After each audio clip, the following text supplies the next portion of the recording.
একা একা এনজয় করতে চাইলে কিন্তু ঘরের দরজা বন্ধ করে এনজয় করতে হবে, নাইলে কিন্তু বুঝতে পারছেন কি আমাদের সামনে আছে পুরো কোল্ড ড্রিঙ্কসটা অসাধারণ। তার কপাল খুলে দেবে। আয় হায়, কি আর একবার মামা রিপিট চাই। যে পাবে তার কপাল খুলে কি যে চাপাবে তার কপাল খুলে দেবে, না যে ছচ্ছলকে পাবে। আয় হায়। হেডিয়ার লাভলি অডিয়েন্স, কি অবস্থা সবার, কেমন আছেন সবাই? আশা করি অনেক অনেক ভালো আছেন, আমিও ভালো আছি। হঠাৎ কাজ না থাকলে ঘোরাঘুরি করতে করতে যা হয়, হঠাৎ ভাবলাম যে জায়গাটা পিছনে ব্যাকগ্রাউন্ড অনেক সুন্দর, ইন্ট্রোটা নিয়ে অনেক মজা পাবো। কিন্তু রাস্তাতে যেমন পরিমাণে জ্যাম দেখতে পাচ্ছি, ইন্ট্রো নিয়েও মজা পাচ্ছি না, লোকজন হচ্ছে হাকে তাড়াই নাচ্ছি। তারপরে ভাবলাম যে বাসায় যে একটি এমন একটি চা বানাবো, 2 রঙের একটি চা, এটা কিভাবে বানাবো আমি এখন পর্যন্ত নিজেও জানি না। ইউটিউব ভাইদের কাছ থেকে দেখতে হবে, দেখে নিজে নিজে বানাবো। তো বানিয়ে ভাবলাম যে ইন্ট্রোটা এখান থেকে নিয়ে যাওয়া যাক। চা বাড়িতে বানাইলেও কিন্তু ইন্ট্রো আমি নিচ্ছি দৌলতপুর স্কুলের সামনে। তো এই ছিল আজকের ভিডিওটা, সম্পূর্ণ ভিডিওটি আমার দেখতে থাকেন, আশা করি কিন্তু অনেক ভালো লাগবে। তো প্রথমে আপনারা দেখতে পাচ্ছেন, প্রথমে কিন্তু আমরা নিয়ে নিয়েছি কিছু আদা, যেহেতু আমরা লেয়ার লেয়ার করবো চাটা, এর জন্য আদা নিয়ে নিয়েছিলাম একটু, এবং আদাটা এবার একটু করতে হবে আমাদের।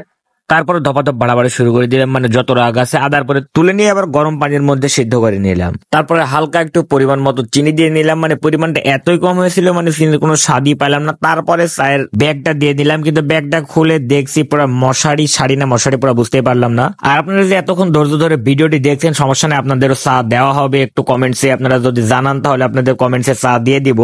তারপরে হালকা করে চায়ের লিকুইডটা দিয়ে দিলাম, তারপরে দিয়ে দেবো আদার লিকুইড। এই যে আদার লিকুইড এমন ভাবে দিতে হবে যেন লেয়ারটা বোঝা যায়। কিন্তু দুঃখের বিষয় একটাই, চায়ের চাপাতিটা ছিল গ্রিন টি, আর আদার রসটা প্রায় সবুজ সবুজ ছিল, এই জন্য খুব একটু কম্পেয়ার করতে পারিনি। কিন্তু দেখে মনে হচ্ছে যে মারাত্মক লেভেলের একটি ড্রিঙ্কস। তো আমার কাছে দেখে কিন্তু ভালোই লাগছিল, আর আপনারা যদি না বলতাম, যদি এমন ভাবে খেতাম, আপনারা বুঝতে পারতেন না। আচ্ছা বন্ধুরা, আপনারা এতক্ষণ যে দেখলেন আমি চা বানাইলাম, অত্র এলাকার আশপাশের সব রকমের চা খেয়েছি, আপনারা রিভিউ তো দেখেছেনই।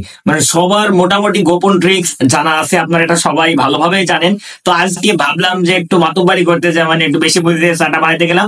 দুঃখের বিষয় একটাই, যে চায়ে আমি যে রং চা বানাইতে গিয়েছিলাম 2 কালারের, আপনারা হয়তো সম্পূর্ণ ভিডিও যারা প্রথম থেকে দেখছেন বুঝতে পারছেন।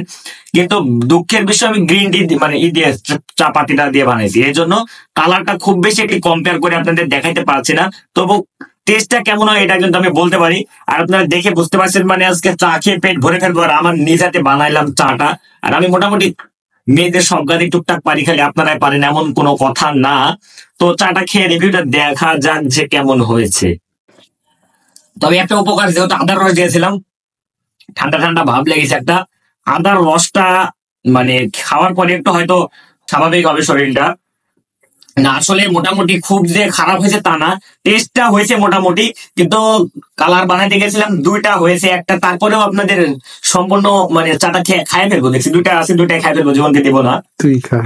আচ্ছা, আমরা এটা দিয়ে একটু ড্রিঙ্কস করার মতো পার্টি, গ্লাসটা ভেঙে নেওয়া যায়। অমৃত। না আসলে টেস্টটা কেমন হয়েছে সেটা বল মামা তুই। মোটামুটি ভালোই আসছে। আমি কি মেয়েদের কাজ, ওই চায়ের মতো তো কিউট নাই। আমি তো পেশাদার না, আর তাও তো কাজ পারে, মেয়েদের কাজ তো পারি নাকি? হ্যাঁ, যে পাবে তার কপাল খুলে দেবে। আয় হায়, কি আর একবার মামা রিপিট চাই। যে পাবে তার কপাল খুলে, কি যে চা পাবে তার কপাল খুলে দেবে, না যে ছচ্ছলকে পাবে। আয় হায়।